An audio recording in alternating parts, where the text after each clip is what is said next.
Good evening, Vienna.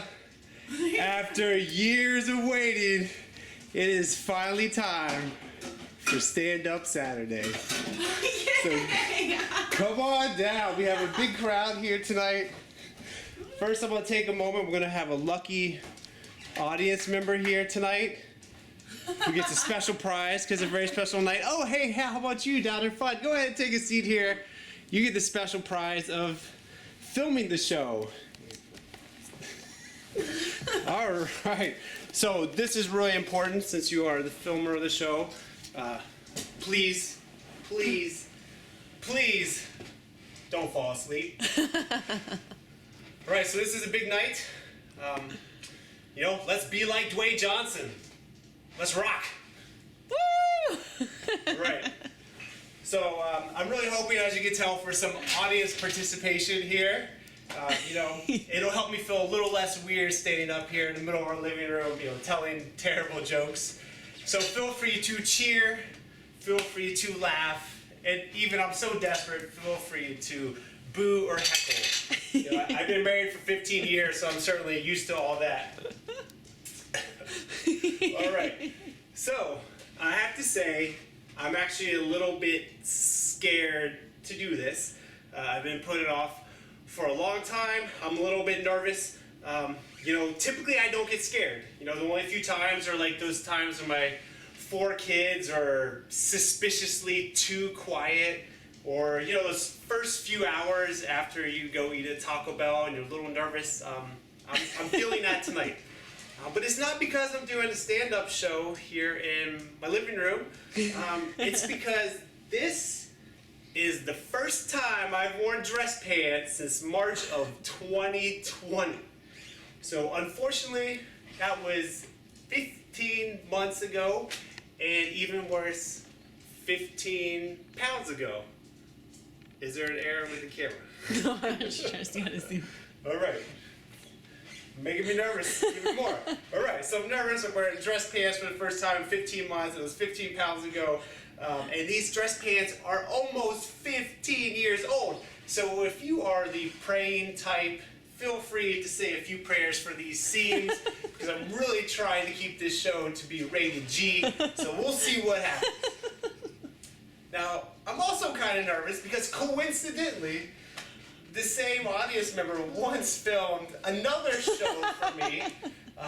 Me and some friends, we are so excited to put on a dramatic rendition of one of the 20th century's greatest works of poetry, Gangster's Paradise by Coolio. So we put on this great show at a Battle of the Bands concert. The crowd is packed. People are dancing. People are singing.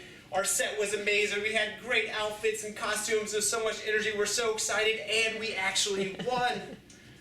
And so at 2 or 3 in the morning, I'm so pumped up on excitement, I go home to watch the video recording of our set, and there was nothing there because someone had forgotten to hit the record button.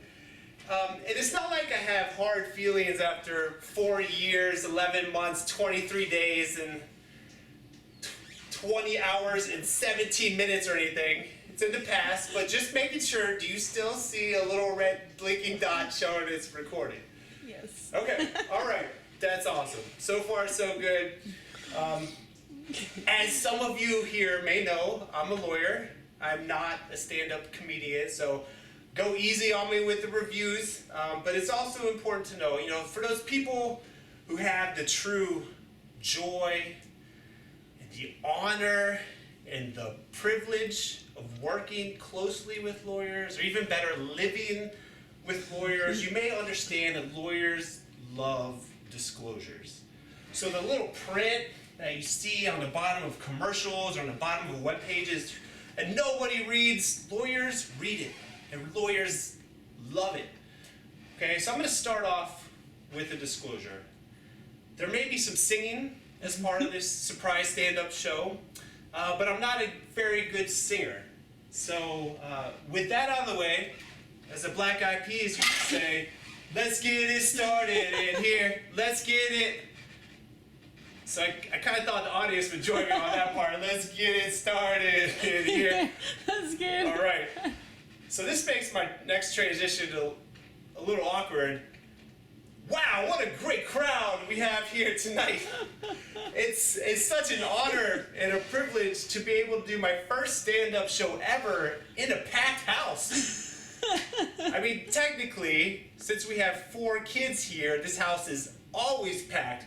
But I'm still counting it as a sellout. This is a packed house, and I do hope that all 4 of those kids are soundly asleep now, because I might be making fun of them later on, so they don't have to hear that.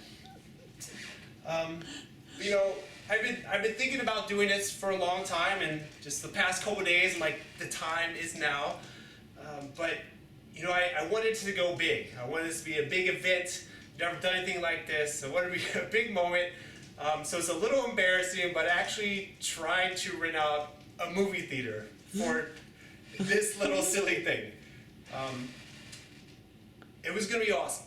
There was going to be bartenders there, hors d'oeuvres there. I was going to invite friends, but unfortunately in this era of COVID, drama, and craziness, and cancer, stress, and appointments, it just didn't work. Sadly, I found out that a lot of our friends have little kids, and nobody wants to go anywhere after 8 p.m. on a Saturday night, and especially not to a fake stand-up comedy show. So I learned that lesson. Others may have realized this, but it never dawned on me that renting a movie theater on a Saturday night in the summer is pretty expensive. So you may know that. You may not know that I've spent all our money recently on Legos for our kids. So unfortunately, that didn't work. But I still had one master plan. And while the movie theater didn't work, the bigger, more awesome plan did. I cannot believe this is actually true. And there should be another disclosure here. You'll be very excited about this, but you're probably going to be upset about it too, because our house is kind of a mess right now. And by right now, I mean for the last 12 years. But we actually have a visitor who has joined us. A visitor? The Maybe dog? why you heard the door chime. Oh, I thought So we may have a visitor with us. And it's a visitor that we know, not personally, but we know who they are. There's So- Are you so- just throwing their house right now? So we've both been big Justin Timberlake fans for a long time. And I That's thought, true. what if I reached out to Justin and shared our story? And thankfully, for the I hope you're lying. amazingly, due to the power of social media and one friend who I will ever be indebted to, it's You're my lying. great honor and joy to welcome Justin Timberlake. There's no way. Look at your face. Did you think Justin Timberlake was actually maybe in our house? I think you did. And that's actually kind of funny. So disclosure again, I didn't know I needed to make this one, but Justin Timberlake is not in our living room right now. But in all seriousness, I did try. 15 years ago for our wedding, I tried to invite Elton John. He never responded, so I tried to do it again. And I made progress this time. Thankfully, a friend who works at a radio station knows someone who knows Justin, shared a story, wrote an email, and at one point, Justin Timberlake was actually going to come to this silly little stand-up show in our living room. But unfortunately, because of the chaos of COVID, travel plans are crazy, flights are crazy, so Justin unfortunately couldn't get his travel plans in sync. Ooh! Don't act surprised by that one, because if there is anyone who is going to do a fake stand-up comedy show in their living room and make an in-sync joke, it's gonna be me. All right, 2 in-sync jokes back to back. We're off to a strong start. All right. So, fair question to ask. Among all this litter of Duplos and kids' toys, why are you standing up in your living room doing a make-believe stand-up comedy show? And it's a great question. First, I'm 38 years old with 4 kids. So I literally have nothing else to do on a Saturday night. This is it. Schedule was open. And then second, as some of you in the audience know, there's nothing on earth that I love more than trying to make people laugh. Okay, let me rephrase that. Given the audience, there's nothing on earth other than 3 of my kids that I love more than trying to make people laugh. Okay, that's kind of rude. Okay. We can't delete it, we'll see. Okay, so I'm doing this because there is nothing on earth I love more than 3 of my kids, tacos, and trying to make people laugh. So that is partially why I'm doing it. And because that's something that I've always loved to do and has been so important to me, over the years when I think of funny jokes or funny stories, I scribble them down on a little piece of paper. But unfortunately, my handwriting is terrible, so I can never actually read what they say afterwards, which is probably why a lot of these jokes are terrible, because I can't remember any of my good ones. But in addition to writing down jokes throughout time here and there, I also constantly am writing down goals. I have pages and pages and pages and pages of life goals I've written down, and I have exactly the same number of pages and pages and pages and pages and pages of unfulfilled life goals.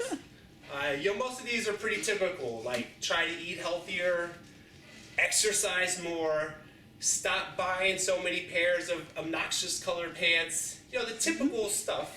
But usually these goals are set off with good intentions, but then after a few hours, they fade away, and it's 11:30 p.m. and I find myself in the kitchen working on my second box of Cheez-Its while wearing a brand new, nice-looking pair of lavender pants, but my goals have faded away. But despite those kind of goals always being there's always one goal that's at the top, and it's to do more creative writing, more humorous writing. It's what I love most. I'm biased, but I think I'm kind of okay at it. And I always want to do more of that. But I think, an audience member here today is kind of special to me, and she knows sometimes I need a kick in the pants to actually get me to do something. The obnoxiously colored pants, I guess. And so 2.5 years ago, Christmas was approaching, and this videographer said, hey, for Christmas, I want you to do a stand-up Saturday show in our living room and do a stand-up comedy routine. Personally, I typically ask for something a little cooler for Christmas, but hey, to each her own. So she asked for me to do a stand-up comedy show, and I didn't. And she asked again, and I didn't. And the weeks went by, maybe 10, 12 weeks. Is it going to be this Saturday? I said, no, maybe next Saturday, because there was always something to do, feeling too tired, something else to worry about, or office reruns to watch on TV. So the months passed, and then in the summer of 2019, we had a surprise baby number 4, who I very much love and adore, and then this comedy show never happened. And a few months later, we were hit by a terrible stage 4 cancer diagnosis in January 2020, and the world was upheaved, and the show never happened. And then worst of all, shortly thereafter, the greatest shock of them all, Tom Brady left the New England Patriots, and my whole world went dark. And so the months passed, and the years passed, and no one stood up here telling terrible jokes in my living room using their kids' karaoke microphone. And then I started to feel kind of sad about that. Like, wow, so much time has passed. This is something that was very meaningful to her. And then last Christmas, I thought maybe I'll do it, 2 years later for Christmas. But, during the Christmas season, there's so much spirit and emotion and sometimes stress. And doing this kind of thing, I was really worried I couldn't manage it because I was worried about being too sentimental. So the months passed and the years passed. And then recently, we got more terrible cancer news, as some of you in the audience know. And the road ahead is scary, and the road ahead is terrifying and depressing, and our hearts and minds have been very heavy during the past 2 weeks. So I thought this is probably a good time to actually do it. So started thinking about it, and then on Wednesday, when we got more bad news, I came home and I thought maybe I should do it this Saturday before chemo and everything starts again. And then I got my confirmation. Those old post-it notes I talk about at the beginning, if you're actually listening, I found one of my old post-it notes. It has 3 life goals for myself, and I could barely read these, so it works out. Surprisingly, none of the 3 mentioned joining a boy band or meeting Taylor Swift. But my first goal I wrote down says, I want to be dedicated to bringing joy and laughter to others, even in challenging moments. So faced with a second cancer diagnosis and a year and a half and a terrible road behind us, a scary road ahead of us, I thought, it's time to do it. And so I started writing it on Wednesday and started practicing it on Thursday. And I fully recognize it looks silly up here. But just think how silly I looked when I was practicing in here all by myself. Because that was even worse. So, there's a lot of memories and emotions tied up into this thing. But I have to say, the fact that this is a very memorable night started a little earlier today. To get to the show, I had to take my first Uber ride, believe it or not. Took an Uber to my house. First Uber ride in the COVID era. I look like years ago, I was Ubering all over the place. Work trips, work happy hours, all these exciting late night social events that I used to do before I had 4 kids and my life just... I used to take a lot of Uber rides, but I'm not taking any in the COVID era. And you know, it's been like really nice lately to kind of see some normalcy come back. You know, like I'm going back to the office sometimes. Our kids are going to camp and playing sports and doing play dates. And a few weeks ago, we had a very fancy lunch at IHOP. You know, but all these kind of things, that's very different than being in a car with a stranger for 15 minutes and sharing the same air. So I was nervous. I didn't know how this would go, but I had to get here for the show. So I get in the ride, I was nervous, but then it was great. It was so nice to chit-chat, do small talk with a stranger. It brought back a lot of good memories. This is how it used to be, and it was great, and it was awesome until I felt something. I felt something deep in my throat that was just dying to come out. I had to cough. You know, people have to cough sometimes. It's okay. People have to cough in public sometimes. It's okay, but these days, if you're coughing in public, and if you're coughing in someone else's car you don't know, it's a whole new vibe. So I felt this cough coming up, and I was like, oh, sweet Jesus, no, it can't happen. It happened. I tried to suppress it, felt my face getting red, the same color my pants, and I tried to hold it in. But then, like Elsa, finally I just had to let it go. And it came out. And then I saw this look in the rearview mirror. And I've seen this look a few times before. It's usually the look I see when it's about 7:45 at night, getting the kids ready for bed, and then I said, let's wrestle. I see that look sometimes from one of the people in the audience here today. I saw that look from my Uber ride. And I said, okay, once I feel like there's enough grace for that. But sadly, that was not the end of my coughing story. I felt more coughs that needed to come out, so I just held my breath. It felt like hours. But then I realized I don't want to suffocate in the backseat of an Uber ride on my way to a fake stand-up comedy show. That's not how I want to die. So finally, I fought it, and then it came out, cough. cough, cough. And at that moment, just like my kids' attention span during online school, that Uber ride came to an abrupt end. And the lady pulled off to the side of the road and kicked me out of the car. And you know what she called that? A cough drop. All right. So, if when I'm up here, if I happen to pass out, there's two options. One is because I'm wearing dress pants for the first time in 15 months, 15 pounds ago. And two is because I had to walk 3 miles in 95-degree weather in June wearing a blazer and dress pants to get to this show. And on that note, I'm going to put this down. This does nothing. It's not on, it's just a prop. And holding it has been probably the most I've worked out in the past 15 months. So, I was very sad to get kicked out of an Uber.